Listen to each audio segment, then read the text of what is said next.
the kids to the rescue again.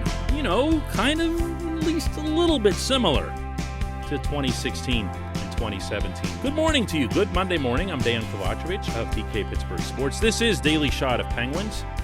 If you're into football and or baseball, coincidentally, I also have daily shots of Steelers and Pirates, and I hope you can check those out.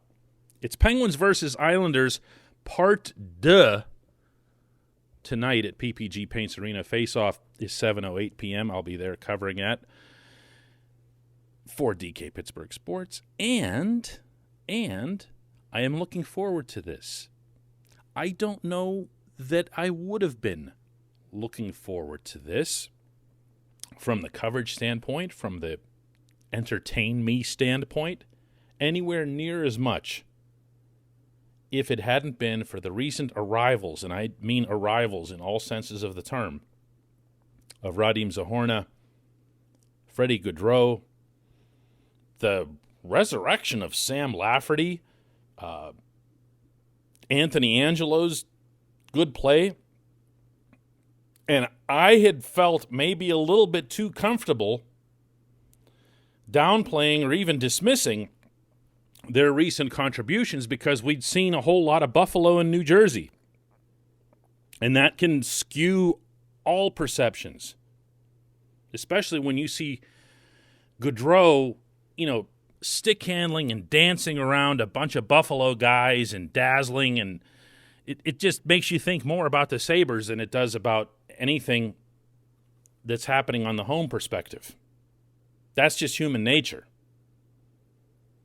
But then they did that thing that they did to the Islanders on Saturday night with a 6-3 victory that it was built on a 5-0 lead that was built, at least partially, on the contributions of the younger players. You can't measure energy. You can't uncover what is the root of energy. This is one of those cases where your only option in trying to find these things out is to, just go ask people. But when you see Zohorna score his first goal the way he did last week against Buffalo, and you see the reaction, not just between Zohorna and Angelo on the rink, but the jumping up and down of the bench, and Casey DeSmith way at the far end of the rink raising both of his arms. And then Casey saying afterward that there couldn't have been a more perfect person to score that first goal for us. Because they like that. They like that. Any NHL team does. They find that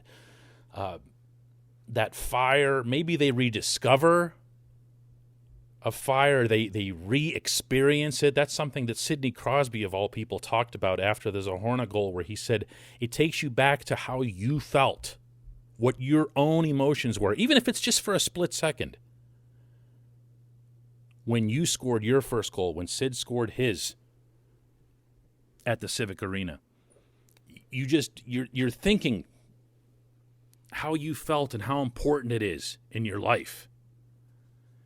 And it can take away a lot of the other drags that accompany life at the top level of your craft, especially when you've been there for a while. It makes it just a game again. And I can't say enough about the contributions of these last two players, really in particular, especially Gaudreau. I mean, it was nice that Zohorna scored his goal and everything else like that, but Gaudreau's just been so solid on every shift. And again, he's not a child. He's been in the National Hockey League before. But between him and the other guys that I mentioned, and I really, really feel compelled to add Pierre-Olivier Joseph into that because he had that jolt earlier in the season that he offered when the Penguins needed it the very most, except that it was on defense instead of up front. This stuff makes a real difference. It not only does all the sappy, warm, and fuzzy. But it also brings that original, can't be manufactured sense of urgency that these players carry themselves. Listen to Lafferty over the weekend in talking about his own sense of what it's like to take the rink right now, knowing that he has the opportunity with 5 of the Penguins' top 9 forwards out.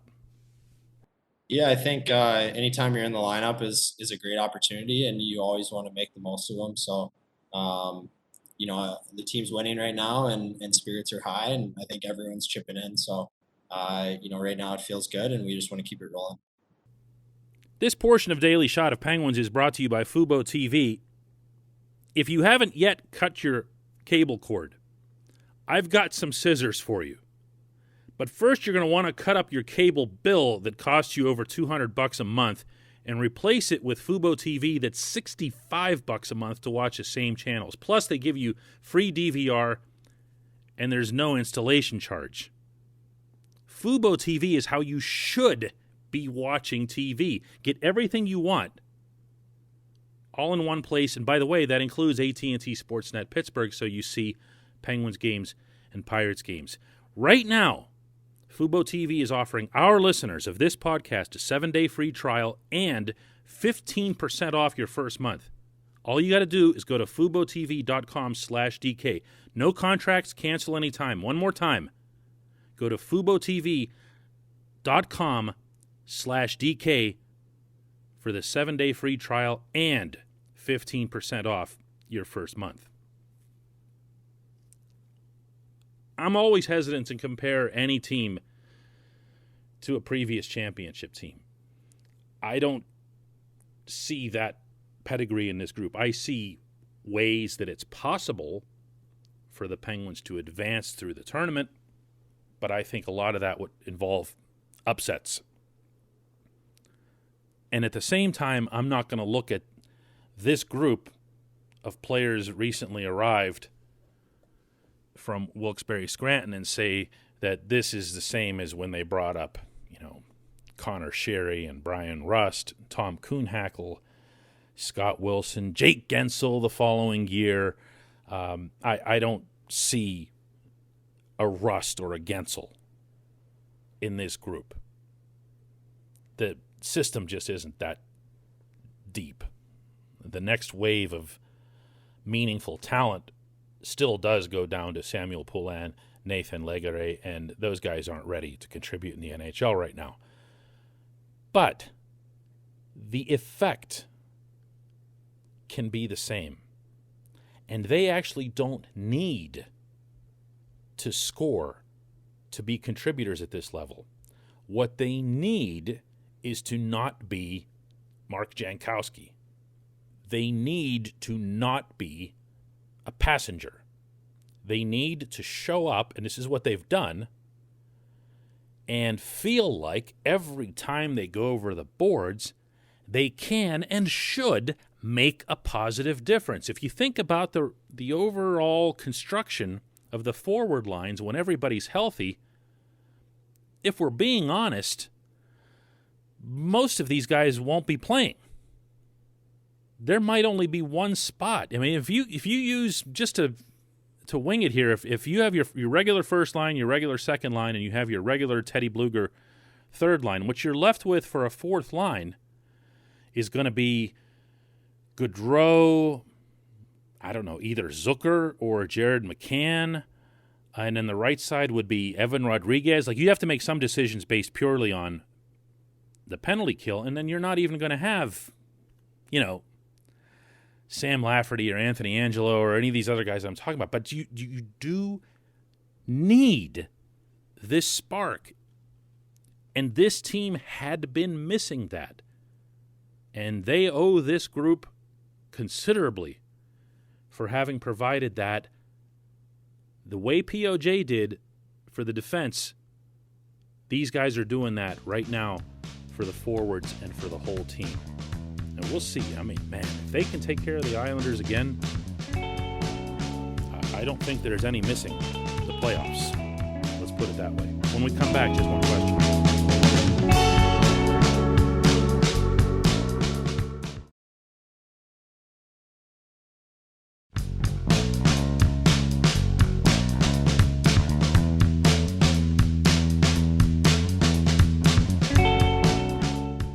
Welcome back. It's time for Just One Question. That's brought to you on this program always by the very good people at the Greater Pittsburgh Community Food Bank, where they are committed to providing food for all of our neighbors in need across Western Pennsylvania.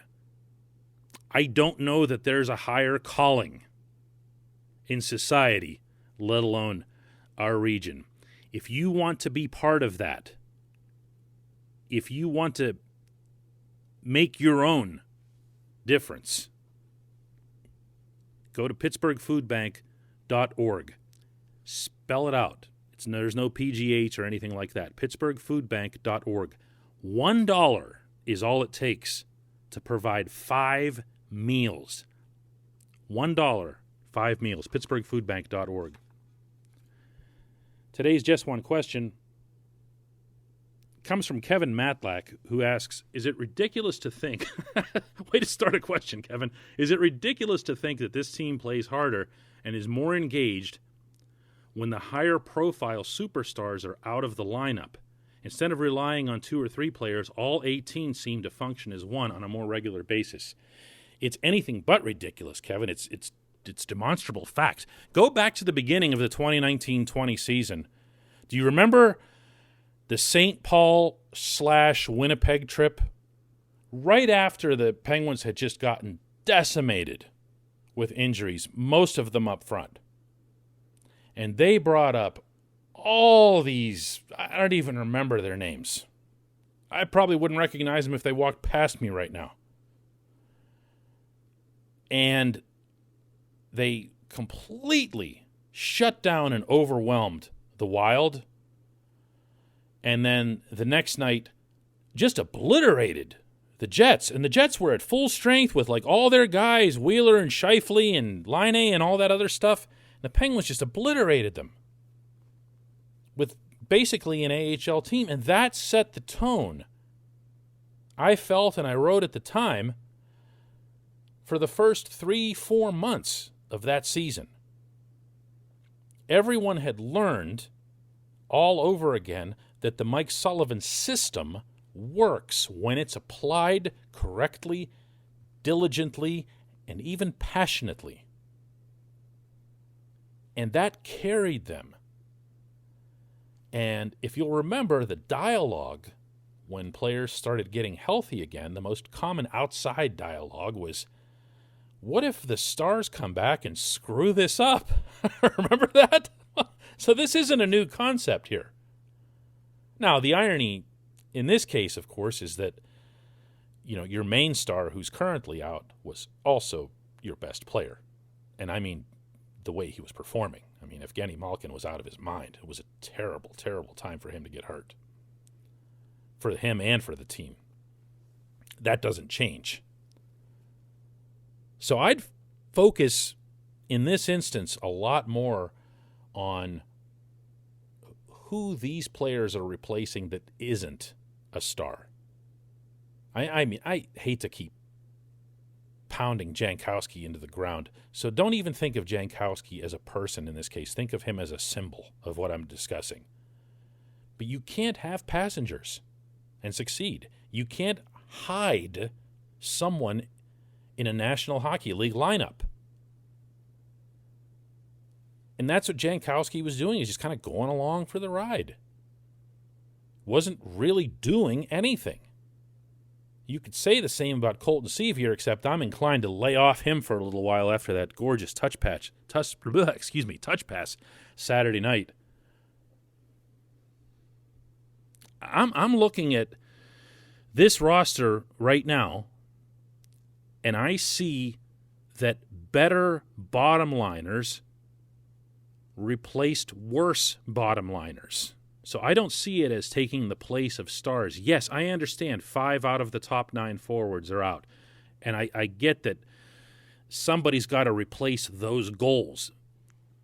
But realistically, if you're getting down to a statistical breakdown, most of those goals of those missing players have been replaced by either A, Sid's line, B, the power play, or C, crappy opponents. Or, in the case of Saturday night, crappy goaltending.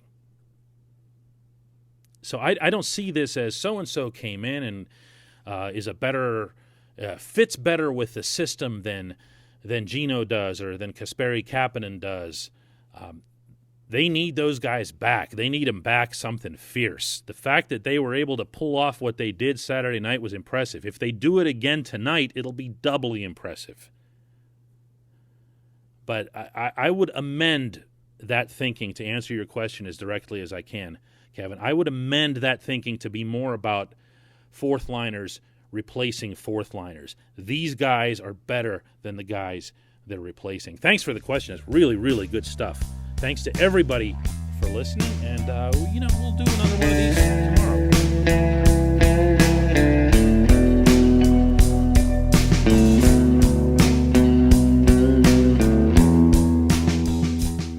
At Point Park University in the heart of downtown Pittsburgh, they understand there's no substitute for real-world experience and career-building connections. Their innovative curriculum engages students with distinctive experiential learning opportunities. Point Park's pioneering co-op program empowers qualified students to work in full-time, paid positions with their corporate partners while earning college credits. Visit pointpark.edu/works to learn more. Career ready. That's the point. Point Park University.